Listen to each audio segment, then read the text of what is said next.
하나님 말씀은 신약성경 마가복음 13장 1절에서 8절까지입니다. 마가복음 13장 1절에서 8절까지 우리 같이 한 목소리로 함께 읽겠습니다. 예수께서 성전에서 나가실 때에 제자 중 하나가 이르되 선생님이여 보소서 이 돌들이 어떠하며 이 건물들이 어떠하니이까? 예수께서 이르시되 내가 이 큰 건물들을 보느냐? 돌 하나도 돌 위에 남지 않고 다 무너뜨려지리라 하시니라.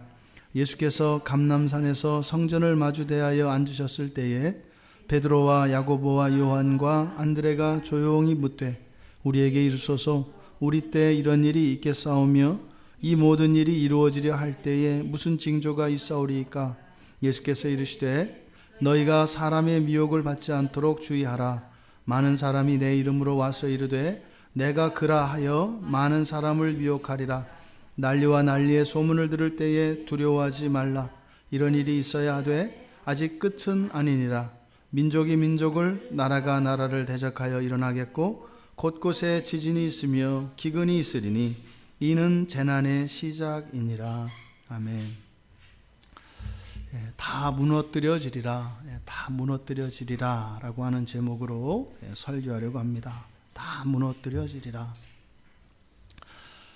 예수님께서 성전에서 나가실 때에 제자 중 하나가 이르되 말했다 이렇게 됩니다. 근데 여기서 나가신다라고 하는 장소 이동을 나타내는 이 말인데 여기에 사용된 이 단어는 앞으로 갈 곳, 그래서 나아갈 그 목적지를 강조할 때 그래서 드디어 어디를 향해서 우리가 예를 들어서 약속을 하고 오늘 뭐 조금 있다가 어디에 가기로 해서 모였다 그래요.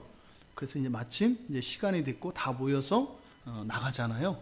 그러니까 어디를 향해서 출발한다.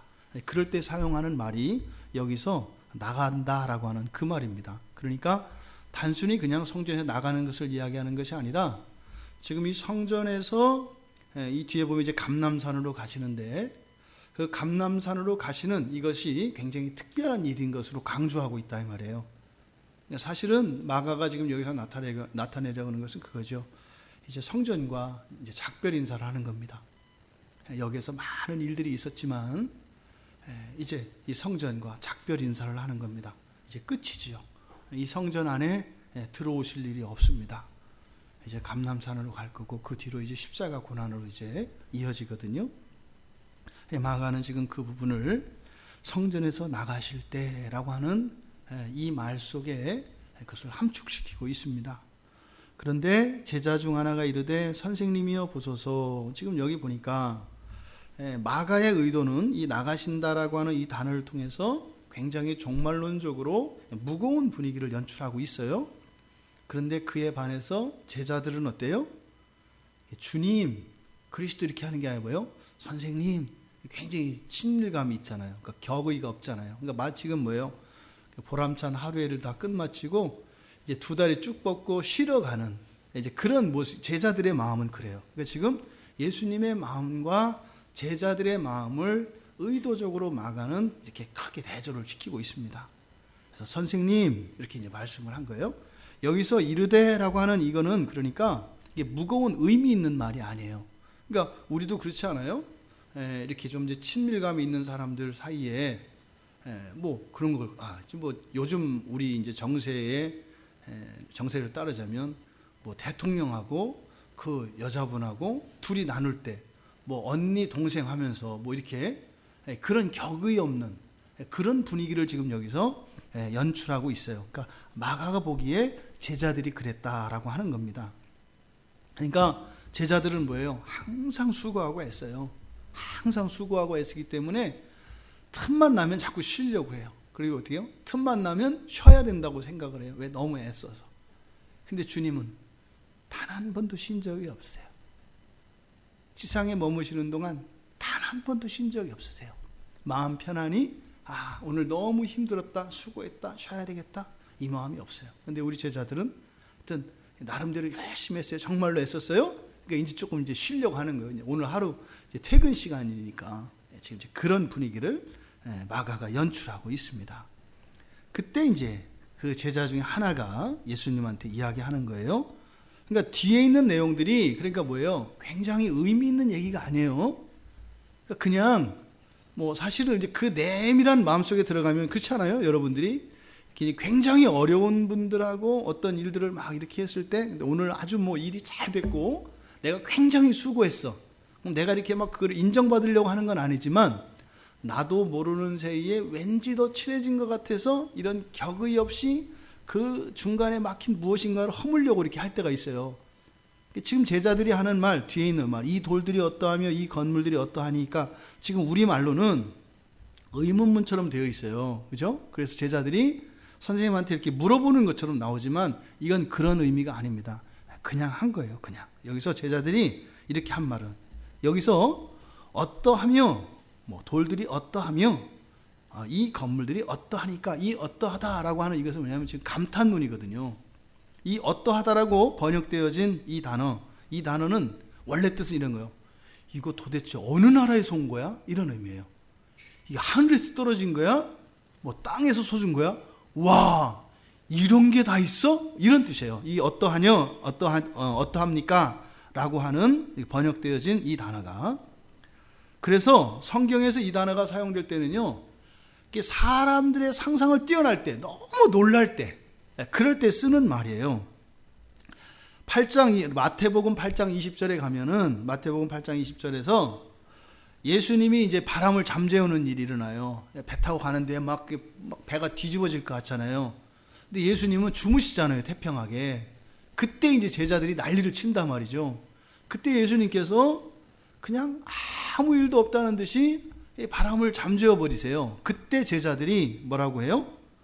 이분이 놀랍게 여기며 이르되 이분이 어떤 분이시기에, 이렇게 해요. 어떤 분이시기에. 그러니까 뭐예요? 이해할 수 없는 거예요. 우리가 주님을 믿긴 믿지만 이분은 뭐 날로 이렇게 새롭냐? 뭐 이런 거죠. 그러니까 어떤 분이시기에, 이런 뜻입니다. 그래서 어떻게 바람과 바다가 순종하는가? 이러거든요. 또 누가복음에서 천사가 누가복음 1장 29절에서 천사가 마리아에게 나타나요. 마리아는 동정녀잖아요. 근데 천사가 뭐라고 해요? 너 임신했어? 이렇게 얘기해요. 임신한다고. 그때 이제 마리아가 뭐라고 얘기했냐면은 아니 이런 인사가 어찌민가 그래요. 이 어찌민가라고 하는 게 말도 안 되는 소리, 이런 말이 어디 있어요? 뭐 이런 뜻이에요. 그리고 또 사용되어지는 게 예수님 발을 씻기고 머리카락으로 씻긴 다음에 향유를 부었던 그 여인, 그 여인에 대해서 바리새인이 할 때 예수님한테 이제 보는 거예요. 예수님 그 여인이 와서 예수님의 발을 씻기고 머리로 그 발을 닦은 다음 물기를 닦은 다음에 거기에 향유를 붓는 그 장면을 보고 이 바리새인이 그렇게 이야기를 해요. 이 여자가 누구며 어떠한 자인 줄 알았으리라. 그러니까 이 말은 어떤 말인지 아시겠죠? 뉘앙스가. 그러니까 바리새인은 이 여인을 어떤 여인으로 보는 거예요? 이거는 인간 같은 여인이 아니에요. 이거는 그러니까 이 여인은 그러니까 아주 최악이에요. 최악. 그래서 그 여인을 뭐라고 얘기하냐면 그 동네에 죄 지은 여인 이렇게 얘기해요. 딱 찍었어. 그러니까 뭐예요? 그 동네에서는 그 여인 하면은 다 아는 거예요. 야, 그 여자 저기 또 이렇게 지나갔다? 그러면 다 아는 거예요. 그러니까 그 동네 죄 지은 여인. 그러니까 누구라도 다 아는 여자예요. 누구라도 다 아는. 왜? 죄인이라고 하는 것을. 그런데 그 여인이 어떤 여인인지 예수님은 알았을 거야. 뭐라면? 그리스도라면. 그래서 여기서 지금 어떠하며 라고 한 이 단어. 그래서 이것은 지금 감탄문이다. 그러니까 여러분이 이걸 말 바꾸면 어떻게 되겠어요? 그러니까 이거는 사람의 수준, 사람이 생각할 수 있는 그 수준을 뛰어넘는 엄청나게 크거나 놀라운 예외적인 이런 것들을 사용할 때 쓰는 말이에요. 그러니까 뭐 옛날에 요즘은 뭐 이제 그런 거 안 합니다만은 정말 이렇게 교통이 불편하고 뭐 이렇게 도시에 오기가 어려울 때 특히 서울에 오는 거는 굉장히 뭐 예외적인 사건이거든요. 그때 진짜 뭐 산골에서 이렇게 초가집에서만 살고 뭐 산으로 들러 뛰어다니던 사람이 서울에 와가지고 이런 빌딩을 딱 보면 그냥 놀라는 거예요. 거기 사람이 있다 그러면은 와, 어떻게 이런 일이 일어나는 거야? 그때 이제 지나가는 사람한테 물어보는 거예요. 이거 도대체 어떻게 이렇게 된 거예요? 그 건물 어떻게 졌는지 물어보는 게 아니죠. 어떻게 이런 일이 일어날 수 있느냐 이 말이죠. 그러니까 지금 제자들이 예수님한테 한 것은 뭐예요? 지금 감탄하는 거예요. 그러니까 실제로 이 헤롯 성전은, 이 성전이 헤롯 성전인데, 헤롯은 자신의 어떤 신앙 컴플렉스, 그리고 민족 반역자라고 하는 이 컴플렉스를 이 성전 하나로 완전히 다 보완하려고 했습니다. 그러니까 어마어마하고 화려하고 아주 웅장한 그런 성전을 지었단 말이죠. 제자들이 그 성전을 보고 이렇게 얘기하는 것은 사실은 모든 사람들이 공감할 수 있는 거예요. 모든 사람들이. 그러니까 누구나 다 그렇게 얘기한단 말이에요. 왜? 오면 다 어때요? 와, 저 성전 대단하지 않아? 천안문에 가면 그렇대요. 저는 안 가봤는데 그 자금성에 가면은 와, 이렇게 이제 한대요. 우리나라 경복궁은 이게 궁이 아니구나 이런다네요. 경복궁은 자금성의 화장실이네 이렇게까지 한대요. 저는 이제 안 가봐서 몰라요. 근데 어마어마하대요. 이렇게 사진으로 보면은 하여튼 그런가 보다 하는 느낌은 안 와요. 그런 거예요. 그러니까 예루살렘 성전에 오면은 다 어때요? 와 하는 거예요. 그러니까 그냥 다 하는 말이에요. 제자들만 유난스럽게 지금 한 말이 아니에요. 와, 대단하지 않아요? 이 돌들 하나하나도 대단하고요. 와, 이 성전 전체도 엄청나지 않아요, 주님? 그렇죠? 이거를 부가의무이라고 그러잖아요. 이렇게 얘기한 거예요. 그럼 뭐예요? 이거는 당연히 그러게 말이다. 와, 이렇게 나와야 되는 거예요. 그러니까 일상적으로. 이거는 사실은 예수님께 하기 전에 자기들끼리 먼저 했을 거예요. 야, 베드로, 이거 말이야. 그래, 정말 그래. 그렇게 하다 보면 또 어떻게 해요? 예수님 혼자 계시니까 누군가 또 쪼르르 달려가잖아요. 아직 예수님 정말 막 대단하지 않아요? 이렇게 했던 거예요. 그럼 이제 예수님도 사실은 이렇게 이제 같이 들어올 줄 알았죠. 그런데 예수님은 뭐라 그러세요? 전혀 의외의 대답을 하세요. 이게요, 예수 믿는 제자들이 빠지기 쉬운 함정이에요.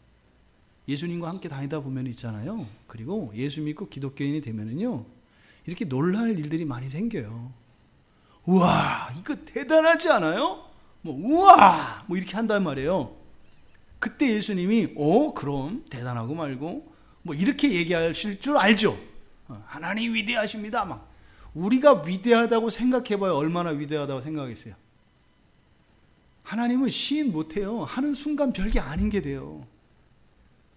우리의 온 마음과 진짜로 우리의 세포 하나하나까지 다 말할 수 있게 만들어가지고 그게 전부 다 하나님 위대합니다 했을 때 그래 하고 흡족하시는 하나님이라면 별거 아니에요. 그럴 수 없는 거죠. 그런데 우리들은 자칫 신앙생활을 하다 보면 있잖아요. 특별한 것 같은, 와 대단하지 않아요? 이런 거 하나님이 이렇게 맞장구 쳐주실 것 같은 이런 함정이 있어요. 잊지 말아야 돼요. 주님의 이 대답을 통해서 뭐라 그러세요? 네가 이 큰 건물들을 보느냐? 돌 하나도 돌 위에 남지 않고 다 무너뜨려지리라. 이게 웬 말입니까? 이게 분위기를 깨셔도, 그리고 이분이 꽉 막혀도 이게 말귀를 못 알아들어도 보통 못 알아들으시는 게 아니에요. 아니 지금 누구나 다 이 성전을 보면 하는 얘기를 그냥 제자들이 했을 뿐인데 갑자기 이거 이게 다 남김없이 무너질 거다, 무너뜨려질 것이다 이렇게 얘기를 하세요. 그러니까 이 대답을 보면 예수님이 어떠세요? 융통성이 전혀 없어요. 전혀 융통성이 없어요. 왜요? 예수님이 모르실 리 없거든요. 제자들이 그 말하는 거를 충분히 이해하죠. 왜? 다 시골뜨기들 아니에요. 시골뜨기들 데리고 성전에 와서 이제 막 논쟁하고 이렇게 하다가 사실은 우리도 스리랑카 하면 그러잖아요. 제대로 구경 못하고 맨날 제대로 구경 못하는 건 아니에요.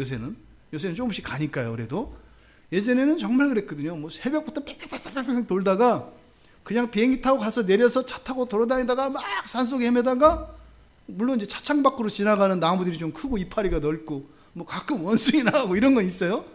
그러다가 집에 들어가 자고 그러다가 올 때 슈퍼 우리나라보다 슈퍼 못 하잖아요. 그런 거 좀 사고 이런 거죠. 그러니까 제자들이 이 예루살렘의 성전에 이제 주님하고 왔다 갔다 했지만 사실은 그런 얘기 이렇게 예루살렘 성에 대한 예루살렘에 대한 얘기를 할 기회가 별로 없었단 말이에요. 이게 처음 하는 거예요. 그것 좀 잠깐 이렇게 얘기를 하는데 예수님이 전혀 제자들의 그 말에 맞장구를 안 치세요. 뭐라고 하시는 거예요? 그거 무너질 거야. 다 무너질 거야. 여러분도 그렇게 우리 대화하다 보면 그러지 않아요? 그래서 저거 막 대단하지 않아? 우리끼리도. 그거 어차피 나이 먹으면 다 소용없어져. 이렇게 이제 이런 식으로 지금 대답을 하고 있는 거거든요. 예수님이. 지금 예수님은 우리와 같지 않으시죠? 우리가 그렇게 얘기하면 그건 잘못된 거예요. 그거는 그 말을 잘못하는 거죠. 근데 예수님은 일부러 그러시는 거거든. 일부러. 그러니까 지금 제자들이 막 놀라고 있는 그것. 그건 뭐예요? 이미 사실 세상 사람들이 다 놀랍게 생각하는 거죠. 지금 예수님이 이 말씀을 하시는 의도, 이건 뭘까요? 예수님이 이렇게 말씀하셨을 때 두 가지 반응이 일어날 수 있어요. 뭐예요? 한 사람이 이렇게 했다가 그 말 딱 듣고 돌아가서 뭐라는 거예요? 예수님 진짜 안 돼. 야, 성전 얘기했더니 그거 다 무너질 거라고 한다. 그러니까 생각해보세요. 그럼 제자들이 하여튼 우리 예수님은 무슨 농담을 못해. 뭔지 이렇게 수근수근 하면서 불평불만 하는 거예요. 그럴 수 있어요. 또 하나의 반응은 그거죠. 딱 와가지고 야, 예수님이 다 무너질 거라고 그러네? 그때 정신이 번쩍 들 수 있어요. 뭐지? 우리가 지금 방심했구나. 그리고 지금 예수님이 그렇게 말씀하신 의도가 뭘까? 무슨 얘기를 하시려고 한 걸까? 이렇게 이제 두 가지 반응이 일어날 수 있겠죠. 그러니까 지금 어쨌든 예수님은 지금 그 성전에 대해서 바라보는 그 시각을 세상 사람들이 가지고 있는 그 시각과 똑같은 시각을 가지고 있는 제자들에게 뭐라는 거예요? 이걸 바꾸려고 얘기를 하시는 거예요. 아니라는 거죠. 예수님 그거 모르나? 그게 아니라 지금 그 시각이 바뀌지 않은 이 제자들에 대해서 시각을 바꿔라. 그것을 대단한 것으로 보지 말고 어떻게 하라는 거예요? 무너질 것으로 보아야 된다는 거예요. 아마 이 후자의 경우였을 것 같아요. 제자들이. 그래서 이제 수근수근 이렇게 이제 했겠죠. 근데 지금 요 대화의 중심에 들어가 있는 게 바로 뭐예요? 성전입니다. 이게 지금 성전에 대한 이야기가 아니었더라면 예수님이 이렇게 하실 리가 없어요. 성전이 아니라 지나가는 어떤 사람이나 이런 걸 가지고 이야기를 했다면 그냥 맞장구 쳐주고 이렇게 했을 거예요. 지금 이게 어떤 장면이에요? 지금 앞에서 모든 전통과 권위와 그리고 헌금의 이런 형식적인 이런 모든 것들을 다 무너뜨리고 다 깨뜨리시고 지금 나오는 장면 아니에요. 그렇으면 이걸 종합해서 이게 지금 어디요? 이 성전 안에 다 있는 거잖아요. 그러면 안에서 있었던 그 일들을 묵상을 하고 정말 그거를 다 깨닫지도 못했으니까 사실은 왜요? 아직 못 깨달았다고 그랬죠? 돈의 헌금에 대한 부분도. 그렇죠? 그러니까 이렇게 그 주님의 말씀 안에서 이렇게 말씀 안에 있어야 되는데 말씀을 잠깐 내려놓고 지금 제자들의 생각 속에 엉뚱한 사람의 생각이 딱 들어버린 거예요. 그러니까 예수님이 지금 여기서 이야기를 하시는 거죠. 성전은 그렇게 농담으로 가볍게 여길 수 있는 그런 대상이 아니라는 거예요. 여기서 얘기하는 성전은 무엇입니까? 유대인들에게 있어서 목숨과 바꿀 수 없는 거예요. 목숨을 버려도 바꾸면 안 되는 거죠. 그리고 이들의 신앙의 핵심인 거죠. 이 성전이. 그러니까 그런 것은 결코 우리가 어떻게 해요? 이렇게 농담거리로나 사람들의 어떤 가십으로 이렇게 올릴 수 있는 그런 주제가 아니다라는 겁니다. 지금 예수님은 제자들에게 이 말씀을 주심으로써 지금 유대인들이 가지고 있는 이 성전에 대한 인식, 그러니까 뭐예요? 굉장히 사람 중심적인 이런 인본주의적인 그런 생각을 가지고 있고 또 그 성전에 대한 편견 그리고 성전에 대하여 가지고 있는 이미 성전에 배어 있는 아주 진한 그 세속성을 지금 예수님은 제자들에게 가르쳐 주려고 하는 거예요. 다른 집과 성전은 달라요. 이렇게 우리가 그런 보이는 이런 것들을 가지고 할 게 아니다 이 말이에요. 왜요? 지금 안에 들어가지고 난장판을 지금 만들어 놓고 나오셨는데 그걸 보고 대단하다고 하는 제자들, 이것을 지금 예수님이 다시 한번 깨우쳐 주시려고 하는 것이다. 그래서 예수님이 뭐라고 하세요? 너희들이 지금 내가 이 큰 건물들을 보느냐? 이렇게 얘기해요. 이 큰 건물. 여기서 크다라고 사용되어진 이 단어는요, 기본적인 개념이 너비가 아주 넓은 거예요. 이렇게 고층 빌딩일수록 옆에 넓이가 넓어야 돼요. 아니, 땅 차지가, 밑에가 넓어야 안정적인 구도를 이루잖아요. 그러니까 피라미드 같은 경우가 이제 삼각형 구조로 해서 밑에가 넓게 되어 있고 위로 이렇게 올라와서 안정되어 있잖아요. 그렇죠? 그래서 여기서 크다라고 하는 의미가 가지고 있는 뉘앙스는 뭐냐면 절대로 넘어질 수 없는 이런 뜻이에요. 그러니까 생각해 보세요. 밑에 넓이가 뭐 5,000 평방미터야. 근데 높이가 1cm야. 넘어지겠어요? 넘어질 수가 없어요. 넘어지는 건 고사하고 들 수도 없어요. 그러니까 여기서 큰 성전이라고 하는 것은 어떤 개념이에요? 사람들이 봐가지고요, 이 성전은 절대적으로 안정적인 구조를 가지고 있습니다. 넘어질 수 없는. 바위도 마찬가지고 이 지어진 이런 것들이 아주 완벽하게 안정적인 그런 구도예요. 그러니까 돌 하나하나 쌓인 것까지 아주 완전히 안정된 그런 성의 구조를 가지고 있습니다. 지금 그것을 큰 건물 이렇게 이야기한 겁니다. 근데 지금 이 성전이라고 하는 것은 바로 곧 이 신앙이라고 그랬는데, 그러니까 이 큰 성전이라고 하는 것은 뭐예요? 사람들이 보기에 지금 이 제자가 본 것처럼 대단하다고 했던 것처럼 뭐예요? 사람들이 보기에 이런 어떤 신앙의 형식이나 이런 것들이 확실한 것 같고 튼튼한 것 같고 견고한 것 같은 어떤 이런 형식들, 우리에 의해서 판단되어지는 어떤 요소들, 이런 것들을 말하는 거예요.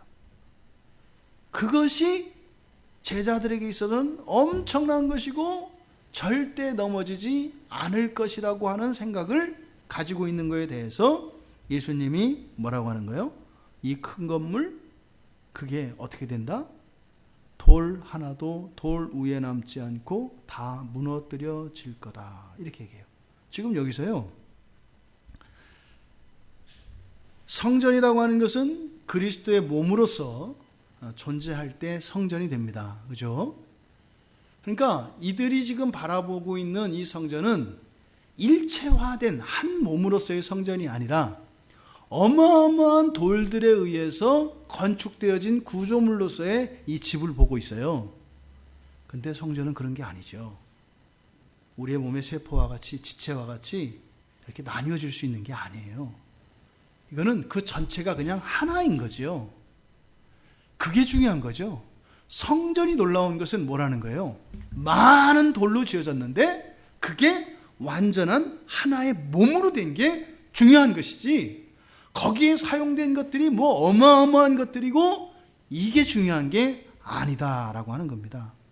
그래서 그리스도의 몸으로서의 교회를 이루지 않으면 오늘날 교회가 어마어마한 사람들이 모여있고 어마어마한 규모를 가지고 있다 할지라도 뭐라고요? 다 무너뜨려질 것이다, 이렇게 얘기하시는 거예요. 다 무너뜨려질 것이다. 하나가 되지 않으면 어떻게 해요?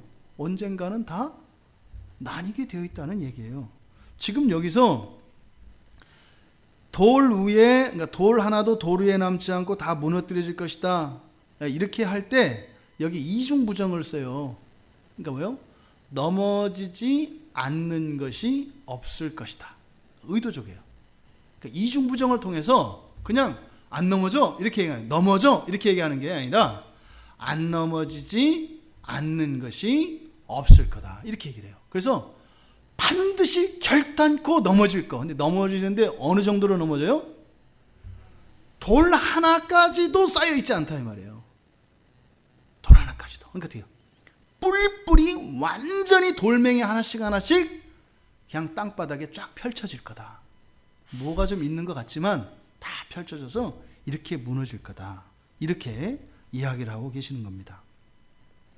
이렇게 말씀을 하셨을 때 이제 하시고 예수님은 앞서 길을 가셨을 거고 제자들은 따라가요. 근데 제자들은 예수님의 이 말씀에 대해서 어떤 반응이었어요? 뒤에 있는 내용을 보면 예수님이 이거 하신 말씀은 분위기 깨신다, 이렇게 한 것이 아니라 이게 무슨 의미일까 하면서 이제 뒤에서 항상 예수님이 딱 던져주면 제자들은 뒤따라오면서 토론을 해요. 수덕수덕 얘기를 하거든요. 그러다가 이제 뭐 제일 자신 있는 사람이 대표가 와서 예수님한테 살짝 물어봐요. 전체가 아니라 개인적인 생각인 것처럼 그렇게 해서 와가지고 수정해가지고 야 예수님 이렇단다 해서 딱 이런 식으로 대화가 이루어지거든요. 그래서 쑥닥쑥닥 이제 계속 하면서 왔을 거예요. 근데 결론은 뭐였을까요?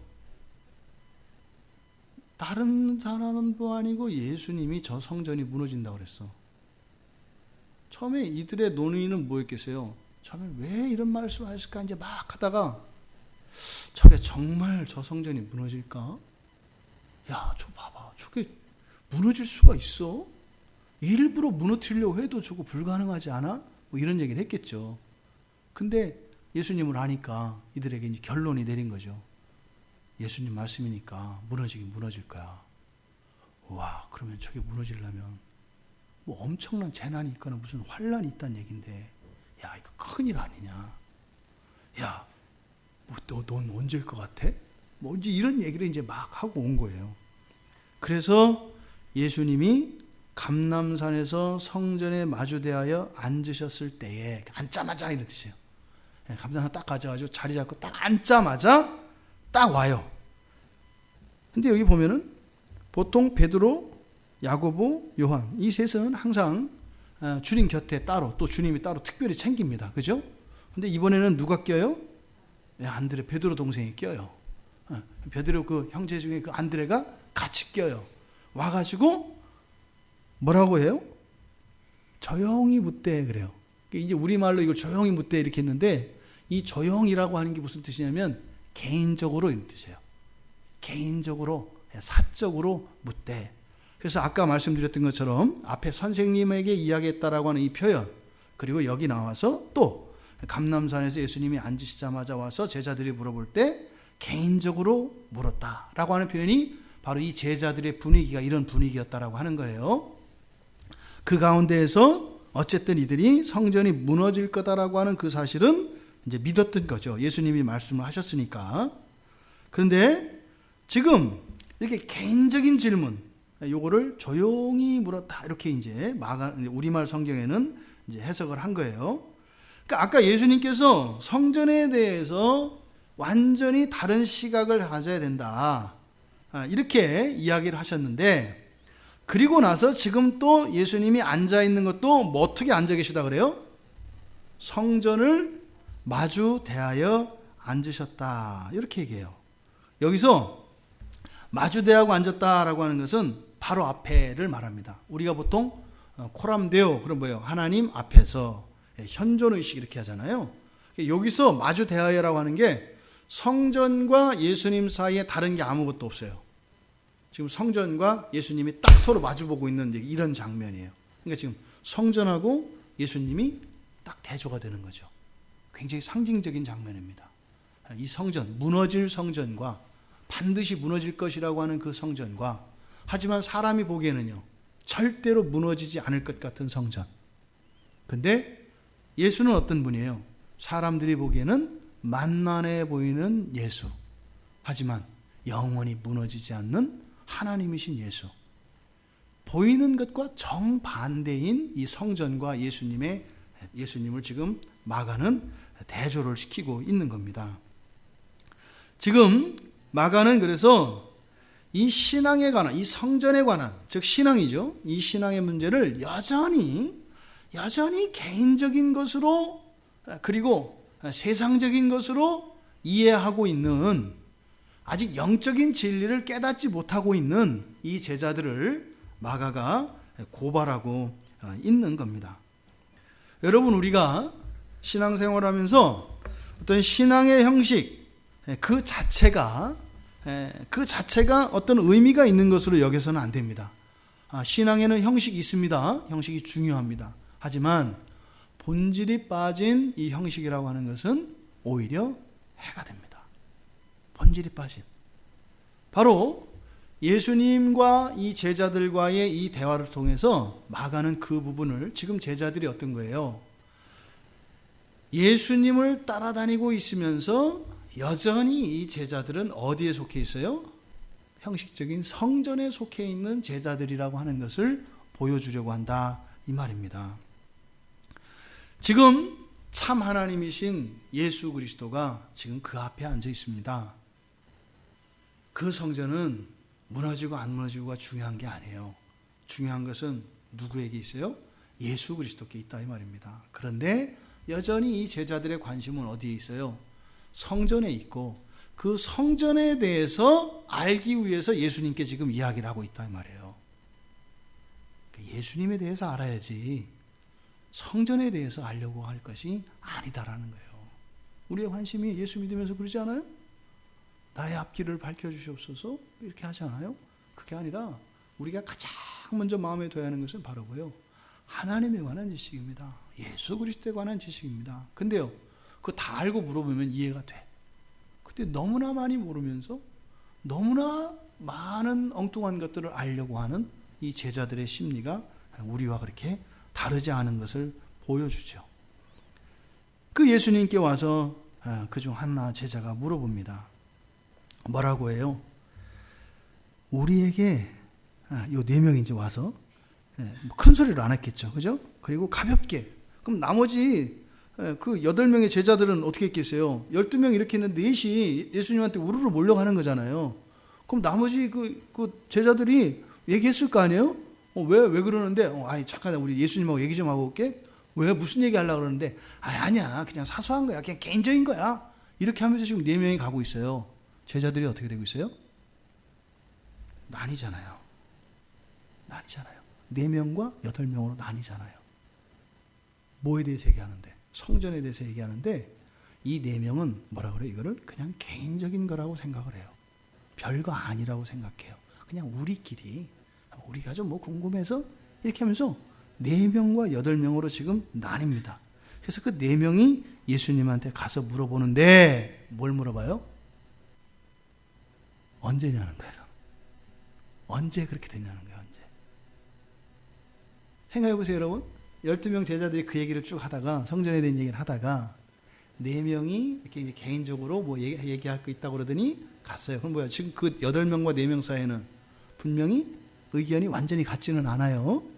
뭐 더 낫고 뭐 하든지 좀 달라요. 그리고 이 4명이 예수님한테 가서 물어봐요. 근데 물어보는 게 뭐예요? 예수님, 그 언제예요? 이렇게 물어보는 거예요. 또 그 일이 일어나기 전에 조짐이 뭐예요? 지금 이 4명의 마음속에는 어떤 의도가 있을까요?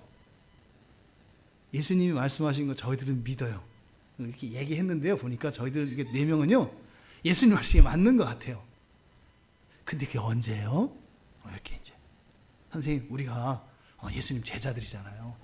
분명히 그렇게 되려면 무슨 환난이나 큰일이 있을 텐데 언제인지 알려주셔야 저희들이 뭐 식구들도 좀 피신시키고 대책을 세울 거 아니겠어요?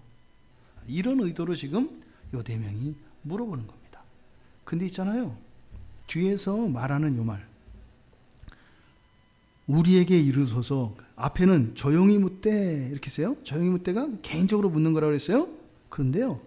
그러니까 개인적으로 묻는 거니까 그렇게 중요한 문제 아니잖아요. 그죠? 그런데 뒤에는 정반대예요. 그러니까 마가 있을 때 저 못된 놈들, 말도 안 되는 놈들 이런 의도를 가지고 써요. 왜냐하면 뒤에는요. 우리에게 이르소서. 이게 여러분들이 어떻게 들리세요? 이게 명령문이에요. 명령문. 이거 신문할 때 쓰는 말이에요. 간첩을 잡았을 때 너 불어 뭐 이럴 때 그때 쓰는 말이에요. 불어 말해 막 윽박지르면서 하는 말이에요. 왜 헬라어에서는 명령이 과거형으로 현재형으로 미래형으로 이렇게 쓴다 그랬잖아요. 그죠? 근데 과거형 미래를 쓰면 언제라고 그랬어요? 어떨 때 이렇게 쓴다 그랬어요? 굉장히 긴박할 때요. 굉장히 긴박할 때. 근데 조용히라고 이게 번역한 게 자연스럽지 않아요. 근데 지금 제자들은 어떤 거예요? 큰일 난 거예요. 어이쿠 싶은 거예요. 그러면서 그거를 지네끼리 가가지고 D-Day가 언제냐고 지금 물어보는 거예요. 근데 공손하게 물어보는 게 아니에요. 뭐라고 물어봐요? 막 윽박지어요. 언젠데요? 그러면 진즉에 말씀해 주셨어야죠. 이런 거예요. 예수님 근데 진즉에 말씀해 주셔야죠. 얼른 지금 빨리 얘기해 주세요. 왜 그걸 지금까지 이야기 안 해주셨어요? 그리고 또 그때라고 하는 그 확실한 표시, 그 징조, 그게 뭔지 얼른 이야기해 주세요. 이렇게 얘기를 하는 겁니다.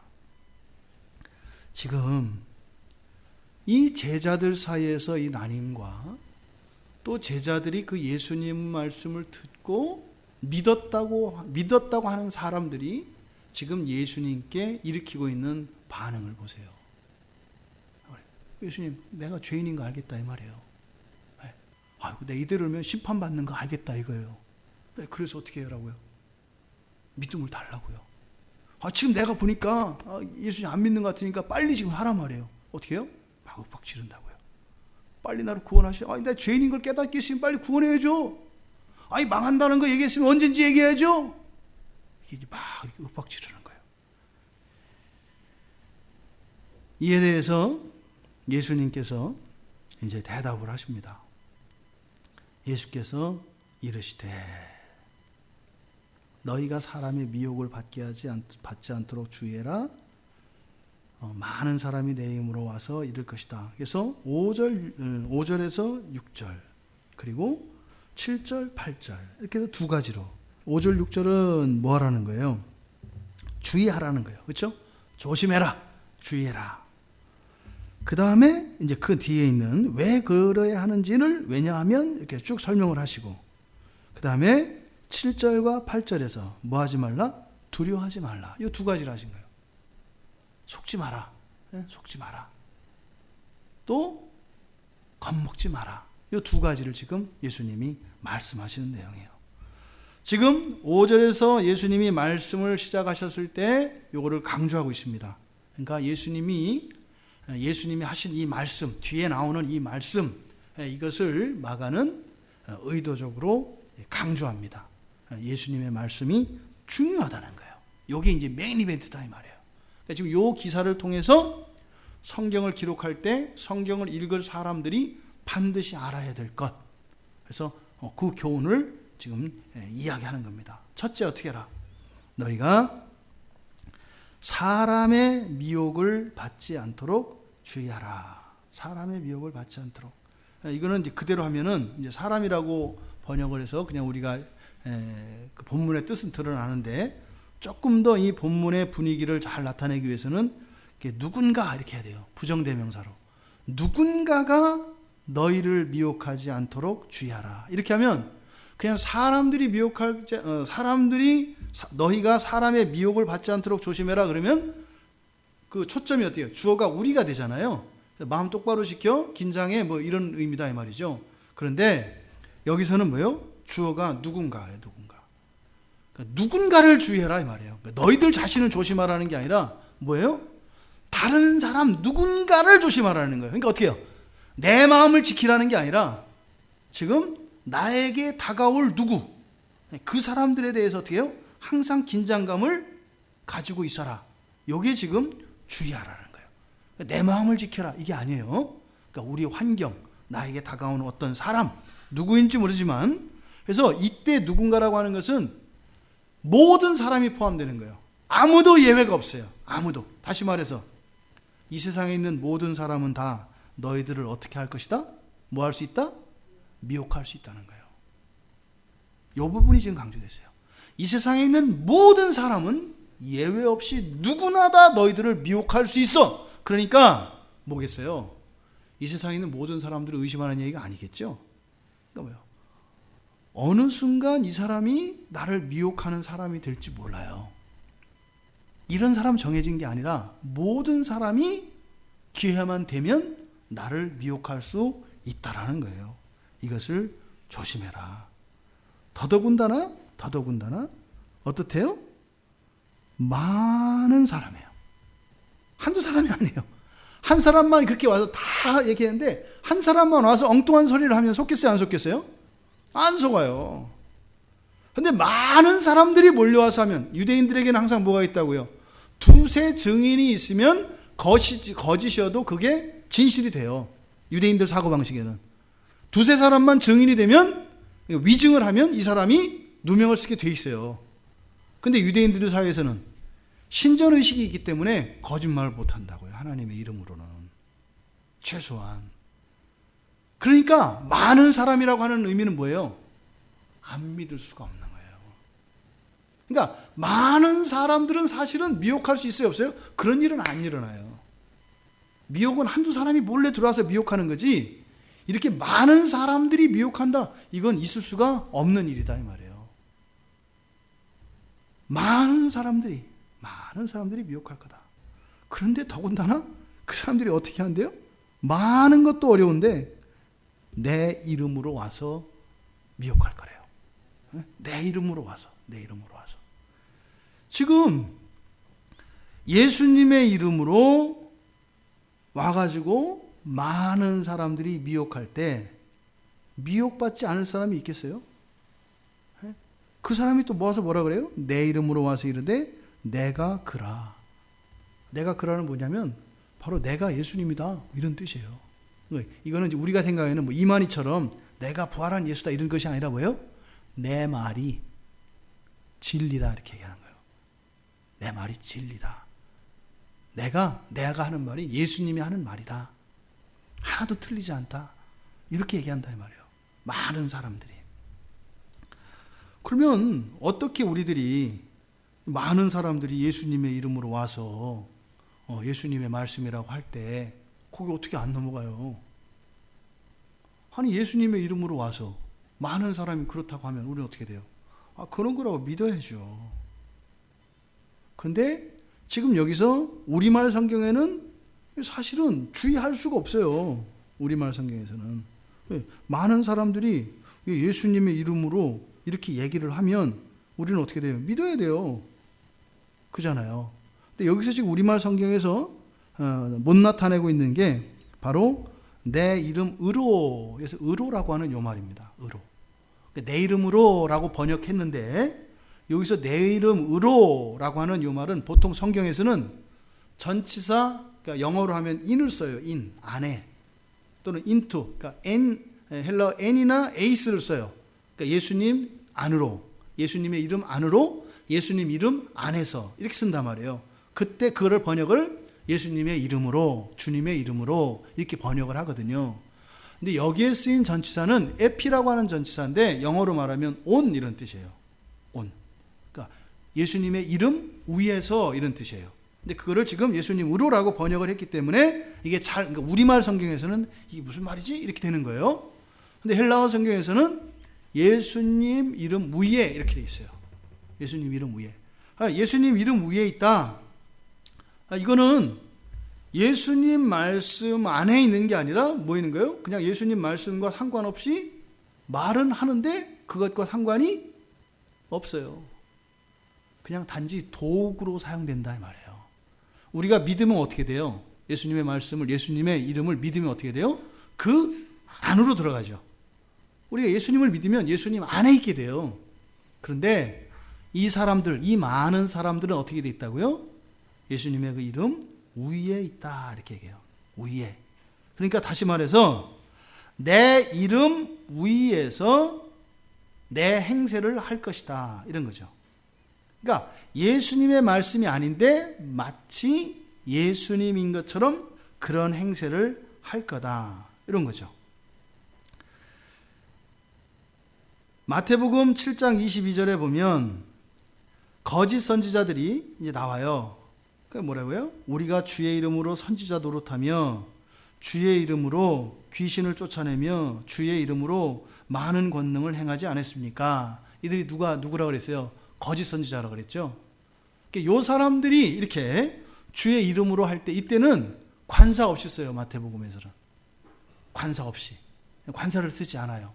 그래서 성경에서 우리가 이제 인식하는 예수의 이름으로라고 할 때는 전치사 뭐를 쓴다? en, ace. 영어로는 into를 쓴다. 근데 여기는 on이라고 하는 전치사를 써서 우리가 일상적으로 이해하는 예수의 이름으로라고 하는 그것이 아니라 단지 예수를 뭐예요? 그냥 명분만 삼고 말하자면 예수 장사꾼들을 말하는 거예요. 그러니까 예수가 종이죠, 종. 그죠? 서커스단이 오면은 홍보할 때 뭐 원숭이나 이런 거 끌고 다녀요, 이렇게. 예? 원숭이 이렇게 끌고 다닙니다. 왜요? 그거 보고 오라고. 그거 보고 오라고. 그러니까 예수가 이런 도구인 거예요. 종교의 이런 수단이고 도구인 거예요. 이것을 지금 예수 위에서, 예수의 이름 위에서 이렇게 얘기하는 거예요. 오늘날 보세요. 예수님은 수단이 되시는 분이 아니죠. 그죠? 예수님은 목적이세요. 예수님은 결코 수단이나 도구가 되는 분이 아니에요. 그 자체로 영광 받으셔야 될 분이시고요. 또 예수님이 통치하시는 분이지 예수 이름 위에 누가 설 수 있는 게 아니에요. 그러니까 지금 많은 사람들이 어떻게 된다? 예수 머리 위에 설 거라는 거예요. 예수를 머리로 삼는 것이 아니라 이들이 예수 위에 있다고요. 예수 위에 서서 그들이 미혹할 것이다. 무슨 얘기인지 아시겠죠? 종말에 대한 얘기예요. 이 성전 사건을 통해서 예수님은 지금 종말을 말씀하시려고 하는 거예요. 여기서 지금 예수님이 제자들에게 가르쳐 주시는 교훈이 뭡니까? 많은 사람들이 가는 길이라고 해서 따라갈 길이 아니라는 거예요. 예수님은 한 번도요, 예수님 가신 길을 따라가는 길에 많은 사람이 올 거란 얘기 안 합니다. 그렇게 얘기 안 해요. 오히려 예수님은 어디로 가라 그래요? 좁은 문으로 가라고 하잖아요. 그러니까 마태복음 7장 13절에서 뭐라고 하냐면 좁은 문으로 가라, 들어가라. 그런데요, 그냥 갈 수 있는 게 아니에요. 뭐라고 해요? 들어가려고 해도, 그리로 들어가려고 해도 들어가지 못하는 사람이 많을 거라고 해요. 누가복음 13장 24절에서는 그렇게 얘기한다고요. 좁으면 넓은 길이 아니고 좁은 길로 가라, 좁은 문으로 가라, 좁은 길로 가라 이렇게 얘기하지만 누가는 그렇게 또 좁은 길로 간다고 해서 가려고 작정을 하고 따라가도 들어갈 수 없다. 들어갈 수 있는 사람이 많지 않다. 이렇게 예수님이 말씀하셨다고요. 지금 이 교훈을 통해서 예수님이 주시는 건 무엇입니까? 그저 예수의 이름을 들먹인다고 해서 그게 진리의 길은 아니다라는 거예요. 정말 그 사람이 예수 이름 안에 있는 사람인가를 분별하라는 거예요. 그럼 어떻게 할까요? 말을 보는 것이 아니라 그의 삶과 신앙 전체를 보아야 하는 것이죠.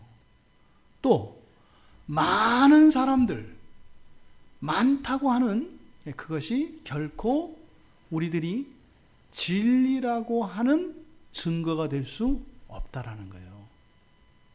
오늘날 보세요, 여러분. 많은 곳에 사람들이 가나요? 적은 곳에 사람이 가나요? 많은 곳으로 가요. 왜요? 거기에 길이 있는 것처럼은요. 근데 이 성경 말씀 모르는 분들이 어디 있어요? 좁은 문으로 들어가라. 좁은 문 들어가기로 힘써라. 모르는 분 없잖아요. 그때 보세요. 이상하잖아요. 자꾸 넓은 데로 가요. 큰 데로 가요. 좁은 문을 다 오히려 다 닫아버려요. 교회를 보세요. 작은 교회 가요? 안 가잖아요. 없애버리잖아요. 거기는 뭐 길이 너무 작고 불편하고 그래서 칙칙하고 어두워서 없애버린다는 거예요. 어떻게 해요? 다 밀어버리고 가운데 대로를 뻥 뚫어둔다는 거거든요. 차 타고도 갈 수 있고요. 막 비가 와도 질퍽거리지 않는 콘크리트를 깔아놔서 아무 어려움 없이 거기다가 또 이렇게 쿠션 있게 해서 애들 넘어져도 안 다치게 그렇게 잘 깔아놓겠다는 거예요. 성경은요. 가지 말라 그래요. 가지 말라 그래요. 여러분들 그러니까 어떻게 해요? 이 작은 교회, 개척교회에 있는 것만으로도 사실은 굉장한 택함을 받은 거예요. 정말로요. 정말로요. 그러니까 우리 교회가 엄청 커질 수 있을까요? 제정신이면 그게 안 되는 거예요. 제정신이면 안 되는 거라니까요. 이럴 때 어떻게 하는 줄 알아요? 그러면 대부분 생각이 하나님이 크게 해주시면은 크게 해주시는 거지. 그렇다고 해서 꼭 그렇게 작게만 가려고 할 필요가 있나요? 성경이 뭐라고 하냐니까요. 좁은 길로 가라고 하는데 어떻게 해요? 우리들이 생각하는 거 이런 거죠. 이렇게 좁은 길이 있어. 그러면 좁은 길이 있으면 그 옆에다가 길을 확장해서 이렇게 쫙 해놓으면 되지 않냐 이렇게 한단 말이에요. 근데 문제는 문이 좁아요. 길만 좁은 게 문제가 문이 좁다니까요. 그럼 나중에 어떻게 되겠어요? 그 안에서 서로 죽이고 난리가 돼요. 이게. 그러니까 성경, 우리가 이렇게 속지 않기 위해서는 오직 성경 말씀만 따라야 합니다. 그래서 진리의 원천은 오직 성경입니다. 두 번째로 소문을 두려워하지 말라 그러셨어요. 소문을 두려워하지 마라. 근데 어떤 소문이에요? 뒤에 보니까 난리와 난리의 소문을 들을 때, 그러니까 이 난리는 전쟁입니다. 전쟁. 예? 전쟁이 일어난다. 전쟁 얘기. 그리고 또 전쟁이 또 일어날 것이라고 하는 얘기. 이거를 두려워하지 말라는 거예요. 두려워하지 말라. 여기서 두렵다는 것은 우리가 흔히 말하는 경외하다, 두려워하다 그런 게 아니에요. 이렇게 야단법석 떨지 마라 이거예요. 이렇게 시끄럽게 소란을 피우고 막 동요하는 거 이런 걸 말해요. 뭐 그런 거 있잖아요. 뭐 이번에 이제 뭐 조류독감 뭐 이렇게 해서 이렇게 하니까 뭐요? 계란값이 오른다더라, 뭐 한다더라, 막 이렇게 나중에 계란 비싸서 못 사 먹는데 막 이런 걸 말하는 거예요. 막 걱정하고 두려워하는 이게 아니라 부산 떨지 마라 이 말이에요. 부산 떨지 마라. 막 전쟁이 일어났다 그래서 이게 종말이 온 거 아니야? 그때 아니야, 그때 아니야. 또 막 저기도 일어날 것 같대. 드디어 막 때가 오는 거 아니야? 그때 이렇게 동요하지 말라는 거예요. 동요하지 말라. 왜 그럴까요? 왜 동요하지 말라 그럴까요? 이미 예수님이 처음에 오셨을 때 뭐라고 그러셨어요? 하나님 나라가 이미 가까웠다고 얘기했어요. 이미 얘기하셨다니까요. 이미 종말은 임했어요. 하지만 끝은 아니라는 거죠. 그러니까 소문과 징조, 우리가 이렇게 진짜 두려워하고 막 진짜 이건 아니잖아? 이렇게 정신 차려야 되지 않아? 이렇게 하는 게 이런 소문이나 이런 징조가 아니라 뭐 지진이 나고 뭐 이렇게 해서 이런 것이 아니라 예수님은 지금 뭐라고 하시는 거예요? 내가 이미 이 땅에 왔을 때 너희들한테 얘기했지 않냐? 그거를 그때 이미 선언이 됐잖아. 근데 왜 그때 내가 얘기해줬는데 왜 또 딴 걸 얘기하라 그래? 무엇을 두려워해야 될지를 지금 모르고 있는 거예요. 그런 소문을 두려워할 것이 아니라 복음이 선포되고 있는 지금을 두려워하라는 거예요. 내가 너희들하고 얘기하고 있는 지금을 두려워하라는 거예요. 앞으로 무슨 일이 일어날까가 아니라 지금 그 복음을 받아들이지 못하고 있고 그걸 깨닫고 있지 못한 너희 자신들의 지금을 두려워하라는 거예요. 그런데 왜 이렇게 말씀을 하시느냐? 7절 끝에 뭐라 그랬어요? 이런 일이 있어야 하되 두려워하지 말라 하면서 이런 일이 있어야 하되 아직 끝은 아니다. 이미 시작됐어요. 이미 시작됐는데 끝난 건 아니다. 그래서 이미와 아직의 이 종말론을 지금 이야기하시는 거예요. 이미 시작이 됐지만 아직 끝나지 않은. 근데 시작이 됐단 말이에요. 근데 제자들은 뭘 물어봐요? 언제 시작이냐고 물어본단 말이에요. 이미 시작은 됐다. 그리고 왜 그러냐? 왜냐하면 이러는 거예요.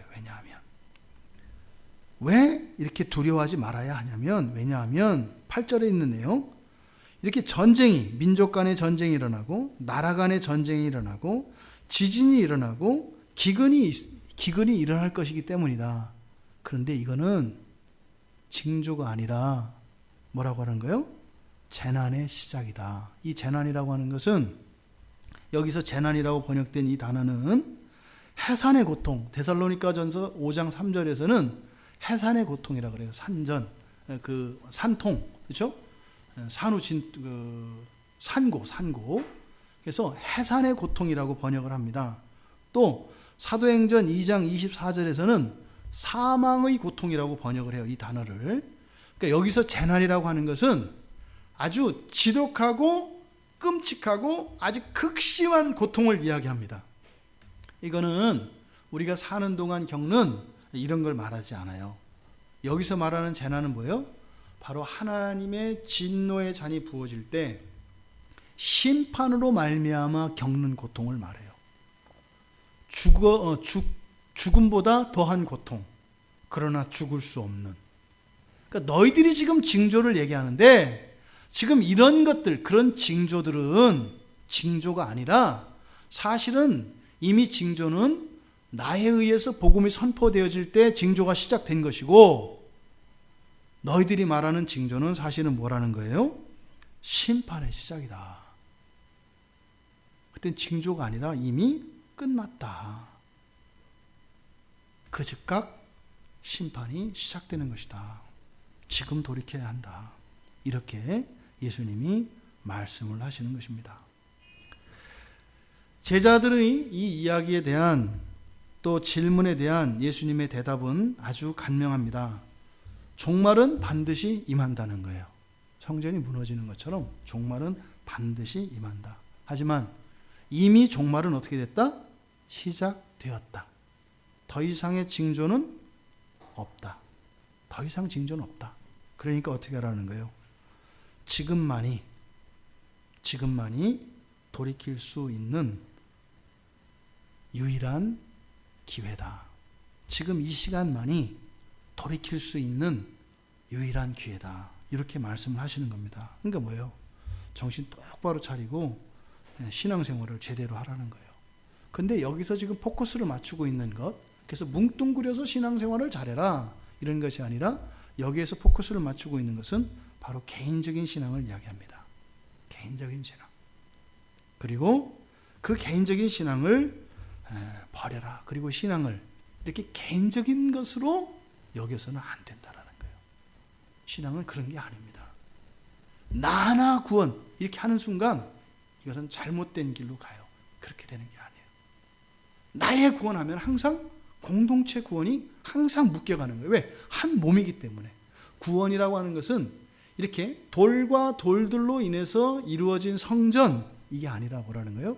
한 몸이라고 하는 것을 인식하는 겁니다. 그러니까 나 하나뿐만이 아니라 우리를 생각하는, 이것이 바른 이러한 그러니까 우리의 신앙, 공동체 신앙으로, 한 몸 신앙으로 돌이켜야 한다는 겁니다. 그런데 우리는요, 이 성전, 견고한 것 같은, 무너질 수 없을 것 같은 이 성전이 무너진다라고 하는, 이 종말에 이렇게 된다라고 하는 이 말씀을 통해서 우리들은 소망 없는 죄인인 것을 인정해야 합니다. 소망 없는 것을 알아야 돼요. 죄인인 것뿐만 아니라 능력에 있어서도 어떠한 행위나 무엇에 있어서도 우리는 소망이 없다. 그래서요, 주님이 아니면, 그러니까 무너지는 성전이 아니라 무너지지 않는 성전이신 하나님이신 예수 그리스도, 그 예수 그리스도와 함께 한 몸이 되어지는 영원한 그 성전이 되지 않고서는 우리에게는 소망이 없다는 것을 깨닫는 겁니다. 우리가 아무리 어마어마한 돌덩이라 하더라도 돌 위에 돌 하나가 쌓이지 않도록 무너지는 때가 있다는 겁니다. 그러니까요, 우리가 보고 있는 그 성전과 같은 무엇, 그것이 아니라 그것은 뭐겠어요? 내가 생각하는 어떤 구원의 근거, 뭐 이런 거겠죠. 이렇게 그리스도가 아닌 다른 어떤 것에서 우리가 의지하고 있는, 그리고 의미를 부여하고 있는 그 모든 것들을 다 버려야 된다는 겁니다. 우리가 이렇게 예수님이 아닌 다른 것에서 구원의 근거를 찾으려고 하고 우리의 구원의 어떤 확신을 찾으려고 하는 이런 모든 시도를 중단해야 합니다. 왜요? 최선을 다하고 최고의 지혜를 가지고 있고 어떠한 길을 발견한다 할지라도 우리는 그것을 이룰 수 없다는 겁니다. 이거를 인정해야 된다는 겁니다. 반드시 무너진다는 겁니다. 하지만 지금 눈에 보고 있는 예수 그리스도, 그 예수 그리스도만이 우리들의 유일한 소망인데, 예수 그리스도가 우리들에게 소망이 되는 것은, 우리들에게 구원이 되는 것은 뭐예요? 절망하는 자들에게만 소망이 됩니다. 절망하는 자들에게만. 그리스도의 구원은 이렇게 넘쳐나는 것이 아니라 뭐예요? 깊게 패인 것을 메꾸시는 물과 같은 겁니다. 그러니까 내 안에 절망이라고 하는 깊은 골짜기가 있지 않고서는 예수 그리스도라고 하는 그 무한한 물과 같은, 무한한 분량의 물과 같은 그 물을 다 쏟아 부을 수가 없어요. 골짜기가 없으면 어떻게 되겠어요? 노아의 호스트에서 홍수 나서 빠져 죽어요. 그러니까 내 안에 무한대의 절망의 이 계곡이 있을 때, 무한대의 은혜이신 예수 그리스도로 그것이 채워져서 바듯 우리는 어떻게 되는 거예요? 바듯 구원받고 넘어가는 거예요. 바듯. 그러니까 거기에 밑바닥이 막히기라도 하면 어떻게 돼요? 홍수가 나서 물에 빠져 죽어요. 그러니까 이게 교회 안에서 잘못된 이 복음 신앙을 가지고 있는 사람들이 어떻게 해요? 그 안에서 빠져 죽어요. 예수 믿는 것 때문에, 잘못 믿는 것 때문에 오히려 그렇게 치명적인 그런 실수를 하게 된다 이 말입니다. 여러분, 여러분이 부활하는 게 아니에요. 어떻게 돼요? 여러분들이 부활되는 거죠. 부활하는 게 아니라 부활되는 거예요. 예수 그리스도 안에서 그냥 부활되는 거예요. 엘리베이터에 타가지고 거기서 위층으로 올라가려고 엘리베이터 벽을 타고 올라가면 어떻게 되겠어요? 엘리베이터를 타면 내가 올라가는 게 아니라 뭐예요? 엘리베이터가 올라가서 그냥 문 열었다 닫혔다가 열어서 내려가 보니까 그냥 2층인 거예요. 예수 그리스도를 믿는 것은 바로 그런 것입니다. 예수 그리스도가 부활하셨기 때문에 그 부활 안에서 우리가 부활이 되는 거예요. 그러니까 우리의 관심은 어디에 있어야 한다고요? 예수 그리스도가 참으로 그러한가에 관심이 있어야 한다 이 말이에요. 그러니까 다른 모든 혼란스러운 것들은 사실은 뭐예요? 예수 그리스도에 대한 몰이해, 예수 그리스도에 대한 무지로부터 그렇게 되는 거예요. 그래서 예수 그리스도를 아는 일에 우리가 마음을 쏟아야지, 그 성전이 이런가 저런가 분석하고 이렇게 해서 되는 것이 아니다. 부디 성전이 반드시 무너뜨려질 것이다라고 하는 예수님의 이 말씀, 사실은 이제 아까 말씀드렸던 것처럼 이제 성전에 대한, 다시 말해서 제자들에게 줄 수 있는 어찌 보면 이제 마지막 교훈들입니다. 종말에 대한 말씀을 하시는 것이기 때문에 우리는 이미 성경을 가지고 있죠. 그래서 제자들보다도 사실은 더 그 이후에 성령의 역사까지, 오순절 성령의 역사까지 우리는 알고 있죠. 그런데 왜 우리의 믿음은 사도들만도 못할까요? 고민해 봐야 합니다. 사도들이 그랬던 것처럼 여전히 그 성전이 절대로 무너지지 않을 것이라고 하는 잘못된 확신과 잘못된 안정감에 빠져 있음으로써 우리들의 신앙이 문제가 있는 겁니다.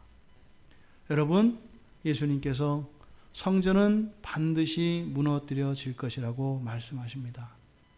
그때 무너지지 않는 예수 그리스도, 그분을 향한 우리들의 소원과 그분을 더 알고자 하는 열망이 우리의 삶 속에 그렇게 더욱 견고한 믿음의 기초가 되어지기를 주님의 이름으로 축원합니다.